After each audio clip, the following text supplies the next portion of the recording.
Və hörmətli tamaşaçılar, iqtisadiyyat xəbərlərinin vaxtıdır. Ekonomiksi Aysel Fərziyeva təqdim edir. Axşamınız xeyir olsun Aysel. Hər vaxtınız xeyir olsun Mehman. Siz hansı xəbərlərə gəlmişsiniz? Mehman, bizim çox maraqlı xəbərlərimiz var. Xüsusilə son vaxtlar neftin qiymətinin kəskin enişi ilə bağlı xəbər çatdıracağıq sizə və biləcəksiniz ki, ekspertlər proqnozlaşdırırlar ki, hələ bu ucuzlaşma uzun müddət davam edəcək. Bax, bunun səbəblərini biləcəksiniz. Həmçinin Azərbaycan neftinin qiymətini sizə çatdıracağıq. Bu neftə bir qədər ucuzlaşıb. Digər xəbərlərimiz də var, bizi izləyin. Buyurun, təqdim edin xəbərlərinizi.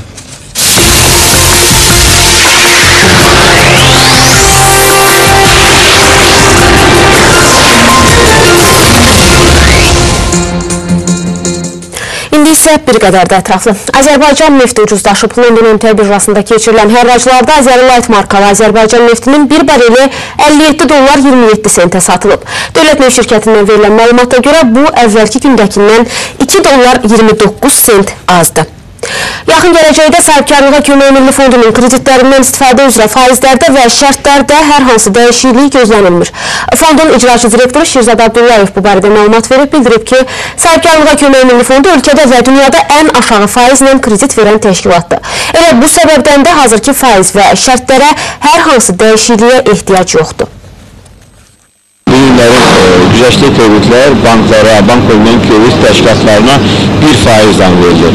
Yerdə qalan 5%-ə qədər marja isə onlar tərəfindən müəyyənləşdirilir və kreditlərin verilməsinin aşağı həddində məhdudiyyət yoxdur. Bu günlərin bizim verdiyimiz, dövlətin verdiyi güzəştli kreditlərdə belə nümunələr də var ki, verilən kreditlər banklarla sahibkarlar arasında da işgüzar münasibətlərdən asılı olaraq 2%, 3%-ə qədər də ola bilər. Milyarder George Soros Ukrayna iqtisadiyyatına 1 milyard dollar yatırım etməyə hazır olduğunu bəyan edib, amma milyarderin tələbləri ondan ibarətdir ki, onun özəl investisiya planına qərb ölkələri dəstək versin. Biz investisiya layihələri var ki, onlara 1 milyard dollar yatırım etməyə hazıram. Bu, xüsusən də kənd təsərrüfatı sahəsinə aiddir. Bu, olduqca gəlir gətirən sahədir. Lakin bu layihələrin həyata keçirilməsi üçün Amerika Birləşmiş Ştatları və Avropa İttifaqının siyasi dəstəyinə ehtiyac var.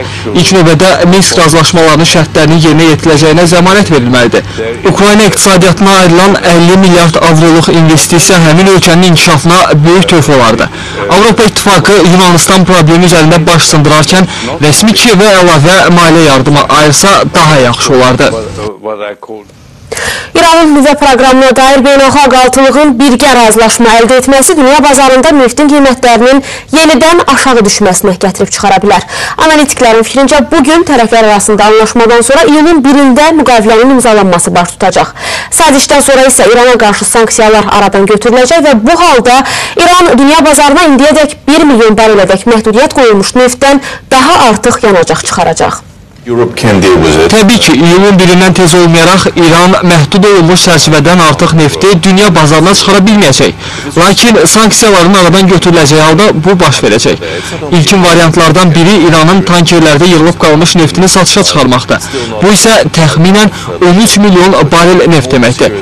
Digər tərəfdən İran birdən-birə xeyli nefti satışa çıxara da bilməyəcək.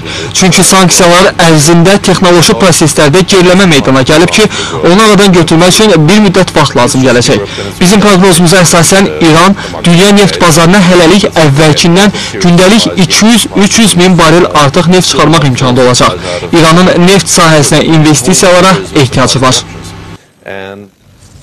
Hazırda isə neftin qiymətində dinamika mənfidir. Brent markalı neftin bir bareli 55 dollar 25 sentə təklif edilir. Amerikanın New York MT birjasında hərraca çıxarılan light neftinin qiyməti isə 2%-dən də çox eniş edib və 47 dollar 61 sentə təklif edilir. Qızılın qiymətində isə yenə də azalma qeydə alınır. Onun bir unsiyası 1179 dollara təklif edilir. Bu göstərici əvvəlki hərraclarla müqayisədə 0,49% eniş deməkdir. Bu tendensiyanı elə gümüşə də aid etmək olar. Bu metal təqribən 16,5 dollara satılır. Mis və alüminium da ucuzlaşıb. Platin və palladium isə əksinə bir qədər dəyərlərini artırıblar. Dünyanın fond bazarlarında qiymətli kağızlar hamısı qırmızı zonada da Amerika səhmləri dəyərlərini itiriblər. Bugün şərqin aparıcı səhmlərindən olan Yaponiyanın Nikkei 225 indeksi də qırmızı zonaya yuvarlanıb. Avropa bazarlarında da ucuzlaşma tendensiyası müşahidə edilir. Avropanın vahid valyutası eniş nümayiş etdirməkdə davam edir. Bu saata avro dollar 1.0724 dollar yen 120.06'dır. Funt sterling dollarsa 1.4766 yəni mübadilə olunur. Azərbaycan manatının digər valyutalara nisbətən Mərkəzi Bankın müəyyənləşdirdiyi məzəmmələri isə belədir. 1 dollar təxminən 1 manat 5 qəpikdən də aşağıdır. 1 avro 1 manat 13 qəpikdir. Rusiya rublu 1,8 qəpikdir. Türk lirəsi isə 40 qəpiyə mübadilə edilir. Elə bu xəbərlə Ekonomiksin də bugünkü buraxılışını yekunlaşdırırıq. Sizi maraqlandıran hadisə və narahat edən problemlər barədə isə 497-61-57 nömrəli qaynar xəttimizə zəng vurub məlumat verə bilərsiniz. Həmçinin Android tipli mobil telefonlara iReporter proqramını yükləməklə qarşılaşdığınız hər hansı hadisəni Lider televiziyasına göndərə bilərsiniz. Bugünlük bizdən bu qədər. Mehman, söz yenidən sizdədir. Çox sağ olun.